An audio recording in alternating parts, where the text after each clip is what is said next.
Hey, how's it going, everyone? We are at Phoenix Fan Fusion. This also used to be called Phoenix Comic Con until they got sued by San Diego Comic Con about trademark infringement. So that's an interesting piece of history. You can look it up. I'll have a description of the lawsuit and everything. And no, I do go to San Diego Comic Con.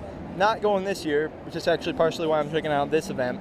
Just a lot of money. I'm going to Vegas the week prior to San Diego Comic Con, so it's like, yeah, this is not efficient to go spend a couple $100s in Vegas and then spend a lot more and back in my hometown, San Diego. So what I like about this convention so far, it's a lot more laid back, it's chill than San Diego Comic Con. San Diego Comic Con is huge, so that's the biggest issue with it right now is when you're walking through the exhibit floor, it's like sardines getting through.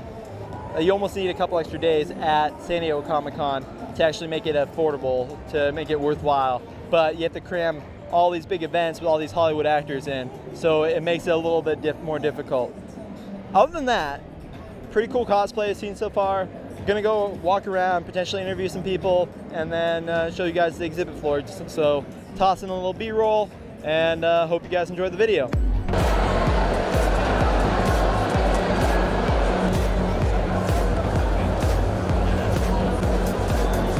Okay, someone's got a Darth Vader prop here that's sold. That's kind of cool.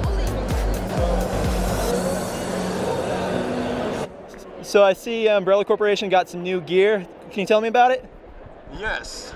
So we decided that with great power, of course, comes great responsibility. And with all this commotion with zombies and running into new things, we had to come up with something a little bit better to defend ourselves, of course, from greater power. Hence the Tonfu lightsaber. Good to fend off those zombies from a greater force. Well, isn't there another person you're supposed to be defending from, a certain Alice? Yeah, she's decommissioned for now. Waiting for another operation. We still have, of course, our Chris Redfield. But we're coming for you, Alice. And we're ready.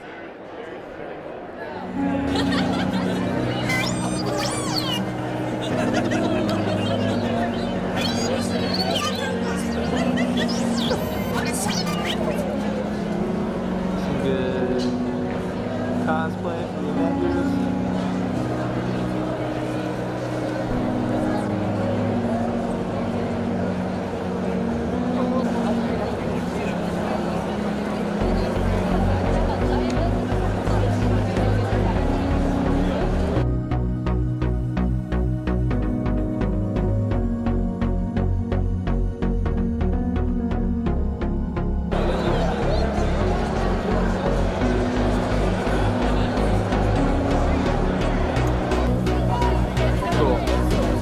Awesome.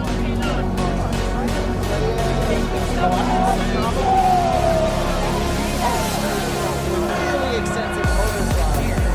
And obviously we match up with them because we have dinosaurs and they have dinosaur cars, so we're out here together. I was thinking more along the lines of Super Troopers there for a minute. All right, so got some Star Wars fanatics out here. Tell me about your guys' costumes.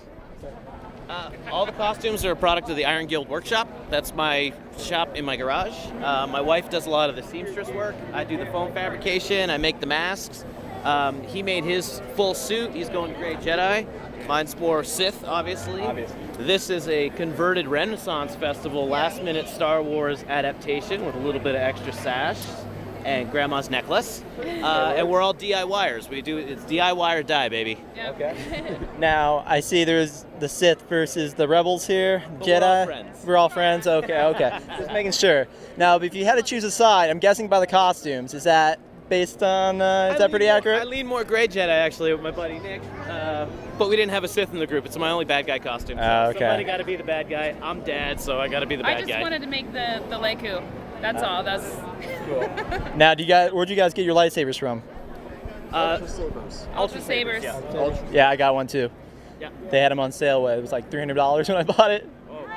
It was the one where you could hit people with it, though, so it was fun. Yeah, These are two. these are Yeah. two. Yeah. Battle ready for sure. Battle ready? Yeah. Now, do you guys have any advice for those who want to get into the DIY scene? YouTube, baby. YouTube. And Goodwill. And Goodwill. I walk through 50% day every Goodwill 2 and I weeks. just look for things that I could turn into something else. This whole Very cool. dress, We this never belt. had a plan for this belt. We just found it and thought it Just looked found cool. that belt, and thought it now was we have cool, a yeah. purpose for it. Yeah, the dress came from Goodwill. The belt came from Goodwill. These are old pillowcases. The material These are just for my cargo Lake pants. came from Goodwill. Yeah. Yeah. Yeah. Awesome, guys. Well, hey, awesome cosplay. Thank you for the interview. Thanks very much. All right. Enjoy the con. Happy con, brother. Yeah.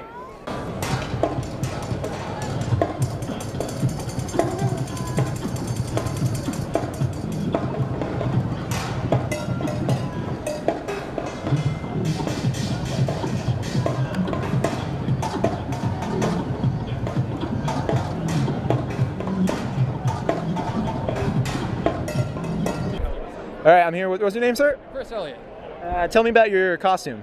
Well, this is T60 Power Armor from Fallout 4. This is a nice borrowed prop from one of our group members in the New Arizona Republic. It's a Fallout cosplaying group. This costume is all mostly EVA foam with some strappings and leather. You know, the works to hold it on me. I think it took me about 7 to 8 months to finish. Wow. So, what was the inspiration behind it? Just a huge Fallout fan? I just love the game. So whenever I see the armor running around, I have to pick it up, and I've always wanted to build a set. Have you ever talked? Was it the XT armor, the one step up from it? The XO1? Yeah. Actually, I have a buddy of mine who's dressed up in it right now. He's off on the convention floor somewhere. It's easy to see. So, what would you say is like for any like Fallout fanboys out there? What is the best way to get into the cosplay for this? Just start with something you like. It seems like it could be really intimidating. This was actually my first project, at least of this size. But it's easy to start out small. So pick a raider, because you can't go wrong with a raider. It's just easy. You get some nice stuff that's thrown together. You look all grungy. You're a raider. It's all about the mentality. I'm guessing you're not actually like 7 foot tall. You're standing on stilts or something. Yes, I'm actually only 6'4". Only okay. It helps. Cool. Well, hey, awesome costume, and yeah, thanks for the interview. All right. Cool. All right, I'm here with the Fallout crew. All right, take me through the armor, and I guess your favorite thing about Fallout. So I'll start with the XO1 armor over here. All right, well, this is my XO1 armor. This is a X-Enclave Institute armor that I created. One of my favorite things about the Fallout universe is the fact that it's a dystopian future, apocalyptic future. It's far different, has a really awesome Art Deco style, and it's just, there's no rules. You can do whatever you want, and the choices you make have a direct consequence in the world. How long did it take you to make this armor set? It took me about 9 months, 330 hours, several mistakes, plenty of patience, and a lot of cramps and cut fingers. Oh, I bet. Now, is there anything specific about the suit? Is it fairly lightweight? The suit itself is made out of EVA foam with a 3D printed helmet. Pretty much the entire costume itself weighs 35 to 45 pounds in total with batteries and boots. The boots themselves are the most cumbersome. They're about 10 pounds apiece. But with an ergonomic roll, it makes it easy throughout the day. I noticed you got the speaker box on there. How long did that take to wire up? It didn't take long at all. I cheated and went to Amazon. However, the analyzer, the wavelength analyzer for my voice took a little bit. It was a quick box. I had to unpack, solder, and repack, and put it in the helmet, and it's operated off a 9-volt battery. Very cool, very cool. Now moving on to the next set. I know we just talked, but we'll do a quick summary here. So T60 Power Armor, also from Fallout 4.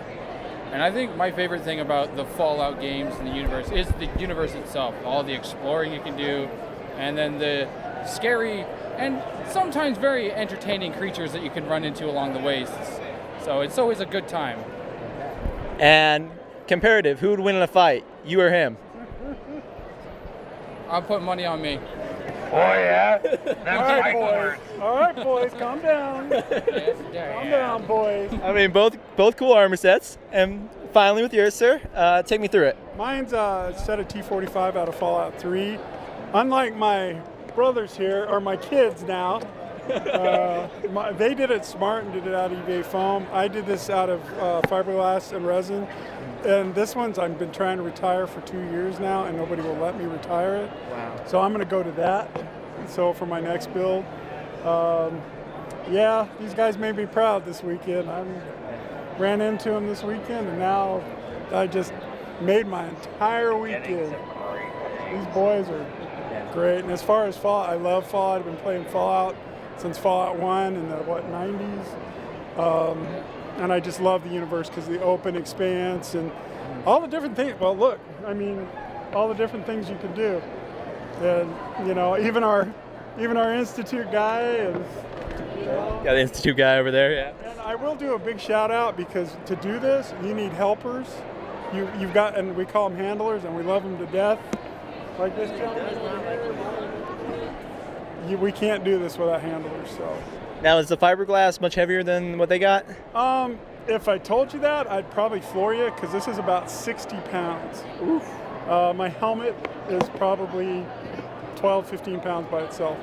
So you're getting a little bit of a workout walking around the con. I have pains. Like Monday, I won't get out of bed all day because, yeah, I have pains, cuts, bruises. But man, I would do this every chance I can get. This is just, if he had his helmet off, his smile would probably be between, it would just blind your camera.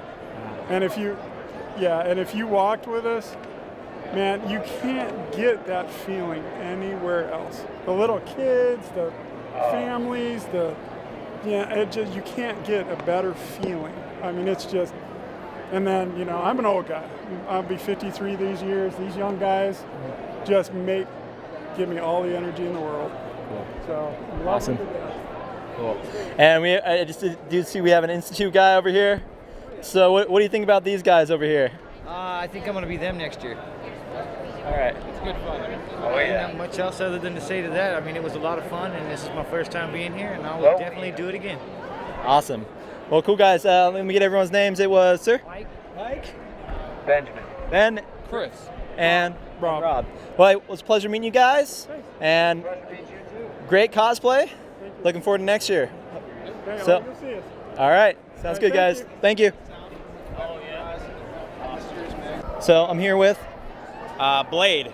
And Olivia. so take me through your guys' costumes, you know, how long it took you guys to make them, and all that fun stuff. In my case, I'm a classic example. It was 8 months, but really all the work was done in the last 2 weeks before a con. So like everyone else. Yeah, I think that's pretty cool. And yours? Mine took about 3 months after work every single day and weekends, but it didn't take too long. And what was the inspiration behind it? Just a fan of the game, or? Oh yeah, everybody's favorite family game, Destiny. Yeah. You know, brings the people together. One of Bungie's better games after the split with Halo, in my opinion. That's right. Halo alternate canon. Oof. Yeah. So, did you play Destiny 2 at all? Yeah, absolutely. Still actively playing. Yep, still playing. Better than 1? It's got its ups and downs. I think the funny thing for me, costume-wise, is most of the people that do costumes still costume Destiny 1, even though Destiny 2 has been the standard for years. Yeah, it's like a classic. I think Destiny 1 is great as far as costumes go, and everyone recognizes them. Yeah. And do you have any suggestions for those that are making Destiny cosplay? Oh, definitely sharpen your knives between every cut. No, just test fit things, have fun, and be patient. Accept that if the piece isn't quite the way you want to go, keep making the next part. And then if you've got time to come back and redo the piece that you're not happy with, so be it. But just keep moving forward. Yes. Anything? Definitely sharpen your knives.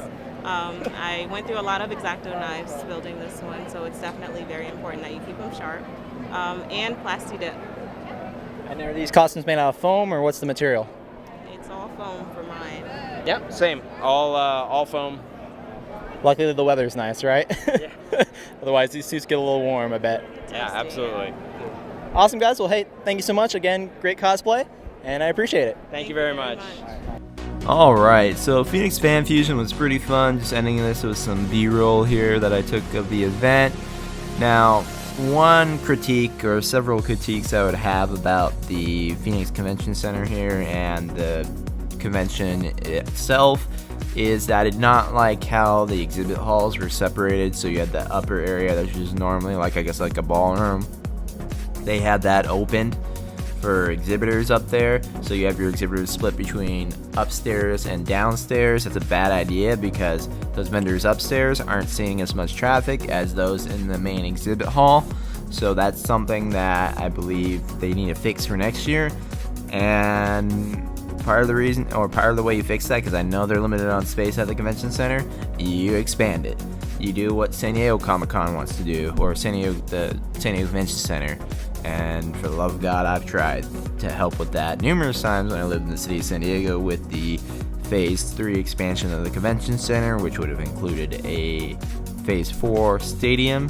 So I call that the Phase 4 Convadium. Back in the day, you know, there's so much that you can do when a facility is contiguous like that, when you have one giant exhibit hall floor as opposed to multiple separated. It's a lot easier for bigger conventions. Even for smaller conventions, it's easier to spread out. But in any case, that was one just grievance I had with it. Other than that, it was pretty chill. I just think they need to, if they're going to expand, they also need to, and this is for the city of Phoenix to do with TOT dollars or for private investors to get in, is for them to connect Chase Field and the arena to the convention center as well. So if you're already expanding the exhibit hall and the floor underneath there, because it's all underground, you link it to those two facilities, and then you could use those during big events. That's my 2 cents on the issue, but you know, I think that would be beneficial in the long run. So anyways guys, thanks for watching, stay classy, and subscribe for more.